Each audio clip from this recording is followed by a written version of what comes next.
Gene technology, genetic engineering, most successful technology in the production of high yield strain. And additionally, genetic information can be brought in the cell by the means of vector such as plasmids. So gene technology includes in vitro recombination and gene manipulation. अब ये gene level की बातें आ गई, gene technology. So these techniques permit the introduction of specific DNA sequence into prokaryotes and eukaryotic organisms, and they can replicate themselves that gene or fragment of gene inside the body. It follows the steps such as DNA sequence अपने को clone करना चाहिए, फिर sequence must be incorporated into vector, vector को फिर अपने को अपने कौन सा जिस सेल में इंट्रोड्यूस कराना है, जिस एनिमल में इंट्रोड्यूस कराना है, होस्ट सेल में इंट्रोड्यूस कराना होगा वेक्टर को, which is transformation and then selection and propagation of clone. These are some steps. Regulatory mechanism for micro organisms क्या है? So microorganisms have certain regulatory mechanisms which control their metabolite synthesis. Therefore, they cannot synthesize excess of metabolite over limiting cells requirement. So ये तो हमने देखा कि इसके लिए तो हमने जीन मैनिपुलेशन की सारी चीज़ें देखी. अब रेगुलेटरी मैकेनिज्म्स कौन से हैं इनके बारे में देखते हैं. एक तो है feedback inhibition and second is feedback repression to yield the desired metabolites in higher concentrations या हायर यील्ड्स. फीडबैक इनिबिशन क्या है कि the product of biochemical pathway inhibits the activity of enzyme catalyzing one of the reactions, usually in the first reaction. Here the end product binds with enzyme at allosteric sites. अब इसका एक अच्छा example क्या है, glycolysis हमें सबको पता है. ग्लाइकोलिसिस में जो फर्स्ट है ग्लूकोज टू ग्लूकोज 6 फॉस्फेट. यहाँ पे जो ग्लूकोज 6 फॉस्फेट एंजाइम यूज़ होता है, मुझे एंजाइम का नाम नहीं याद आ रहा अभी तो, पर जो भी एंजाइम यूज़ होता है वो आप समझ लो. अब ग्लाइकोलिसिस का जो फाइनल प्रोडक्ट क्या है, पायरुवेट. पायरुवेट जाके इनिवेट, अगर पायरुवेट ज़्यादा अमाउंट में बन गया है, इनफ अमाउंट में बन गया है, तो पायरुवेट खुद जाएगा और यहाँ पे जो एंजाइम है उसको बाइंड होगा एलोस्टेरिकली, और फिर जो ग्लूकोज है, मतलब जो फर्दर रिएक्शन है ग्लूकोज की फर्दर साइकिल है, उसको स्टॉप करेगा. तो ये हो गया फीडबैक इनिबिशन मैकेनिज्म. मतलब जो प्रोडक्ट है साइकिल का वो खुद जाके खुद के मतलब प्रोसेस को स्टॉप कर रहा है. ये हो गया फीडबैक इनिबिशन. फीडबैक रिप्रेशन क्या है? where the end product prevent the synthesis of enzyme catalyzing the reaction of a pathway. This occurs at gene level. Types of feedback inhibition: concentrated or multivalent feedback control.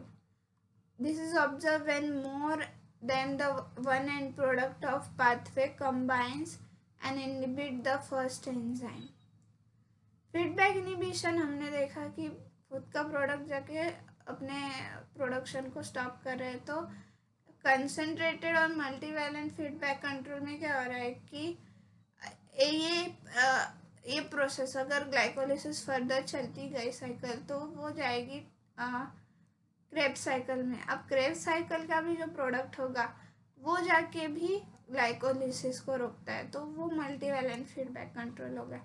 Cumulative feedback control क्या है कि each end product of the pathway inhibit independently to the first reaction by certain percentage. 50% if two end products is there. अगर glycolysis का example लेंगे, glycolysis का pathway हम देखें तो उसमें 10 रिएक्शंस है अप्रॉक्स, 10 ही रिएक्शंस है।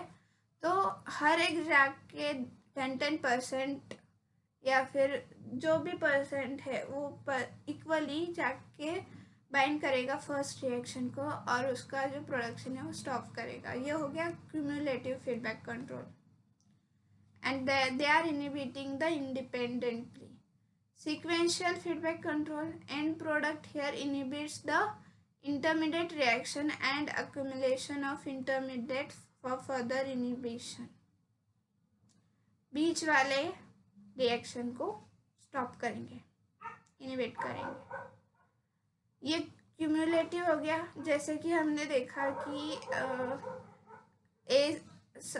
A to F तक एक साइकिल है और C में वो डाइवर्ज हो रही है 2 साइकिल्स में, और फिर उनके जो प्रोडक्ट्स बन रहे हैं वो जाके ये इंडिविजुअली जाके या फिर नहीं इंडिविजुअली ये एक साथ जाके इसको बाइंड करेंगे तो वो इनहिबिशन होगा। मल्टीवैलेंट,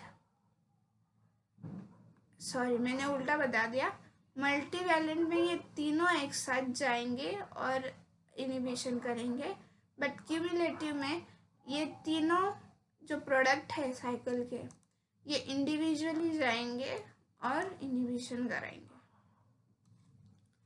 सो overcoming of the feedback inhibition कैसे हो रहा है?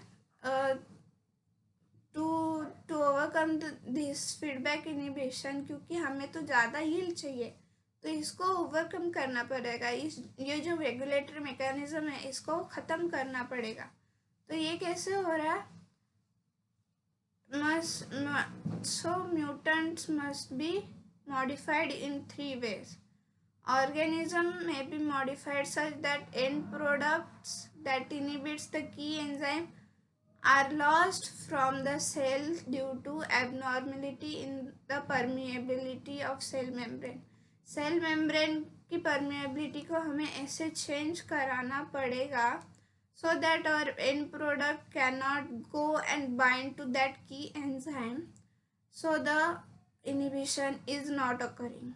So सेल मेम्ब्रेन को ऐसे मॉडिफाई करना पड़ेगा।